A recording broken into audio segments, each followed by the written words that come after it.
quando as pessoas me abordam, né, para me falar que não estão conseguindo, né, reduzir manequim, que não conseguem mais vestir aquelas roupas que elas tanto desejam por causa de um alimento específico. E esse alimento é o pão. Ah, Carol do céu, eu não consigo ter sucesso, eu não consigo ter resultado porque eu amo pão e eu como pão e o pão me atrapalha. Eu sei que o pão é vilão. Mas será mesmo que o pão é vilão? E eu vou te falar que não, tá? O pão não é o vilão da alimentação. O pão é um bom alimento, tá?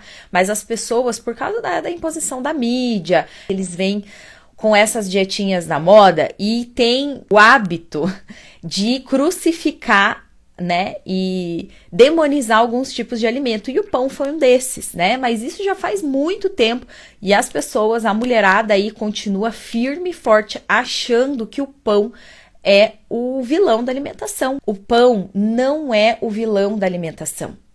Não é o pão que está te impedindo de chegar aos seus objetivos, de reduzir o seu manequim, né, de vestir aquela roupa que você tanto quer, não é o pão.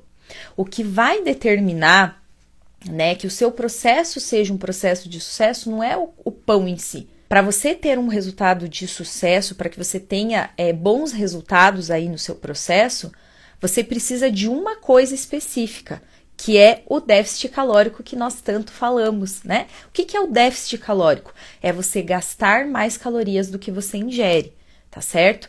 E se você comer o pão de uma forma moderada, ele não vai atrapalhar, né? E principalmente se você usar algumas estratégias para deixar ele ainda mais nutritivo, que é isso que eu vou te contar daqui a pouquinho, ele não vai atrapalhar em absolutamente nada no seu processo. Principalmente se você gostar do pão. E um dos maiores erros que as mulheres cometem aí quando querem reduzir o manequim é exatamente esse, é cortar o pão. Porque elas sofrem, porque, né, aqui nós brasileiros temos o hábito a comer sempre o pãozinho, né, de manhã. É sempre ter um pãozinho no café da manhã, ou sempre ter um pãozinho ali no final da tarde, certo? Então, quando você começa um processo que você já tem que pensar em tirar aquilo já causa um sofrimento.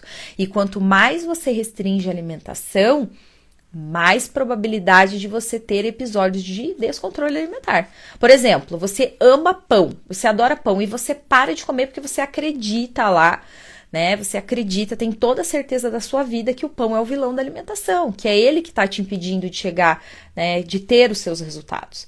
E aí, mas mesmo assim você continua adorando. E aí você restringe, você passa vontade, né? Você vê todo mundo comendo e você não pode. O que você acha que vai acontecer quando você voltar a comer de novo esse pão? Você vai comer em uma quantidade absurda. Você vai querer compensar todo esse período aí que você passou sem comer o tal do pão, você vai querer compensar tudo numa semana, tá certo? E o processo, né, de você reduzir aí os 4 números do manequim, ele é um processo que você não precisa classificar os alimentos entre proibidos e permitidos.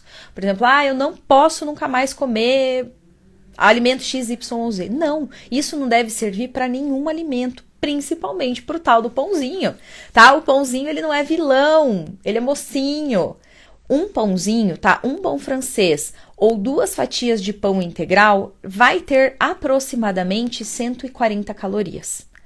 Ou seja, não é nem 10% do valor calórico total que você vai ingerir durante o dia. Então, você acha que você comer um pãozinho francês, né, melhorando ele, deixando ele mais nutritivo, ou 2 fatiazinhas de pão integral, vai ser isso que vai impedir o seu, né, o seu processo, de você ter um processo de sucesso? É isso que vai impedir você de reduzir aí 4 números do seu manequim? Não, não é. Então, assim, o que vai determinar que você não tem um processo de sucesso é o que você vai comer durante todo o dia, durante toda a semana, durante toda a sua vida, se você for sedentária, se você não tiver um sono de qualidade, tá? Se você não praticar atividade física, se você não tomar água, se você não cuidar da saúde do seu intestino, isso sim vai impactar nos seus resultados. E não você comer 1 ou 2 pãezinhos aí durante o dia, tá certo? E eu vou dar uma dica aqui agora, que é muito importante, que você pode incluir aí na sua rotina para reduzir o índice glicêmico do seu pãozinho, tá certo? Que foi o que eu falei ali. Você pode deixar ele mais nutritivo e usar essa estratégia para reduzir o índice glicêmico. E você pode fazer isso fazendo uma coisa super simples, incluindo uma proteína lá no seu pãozinho. Qual proteína, Carol? Pode ser várias.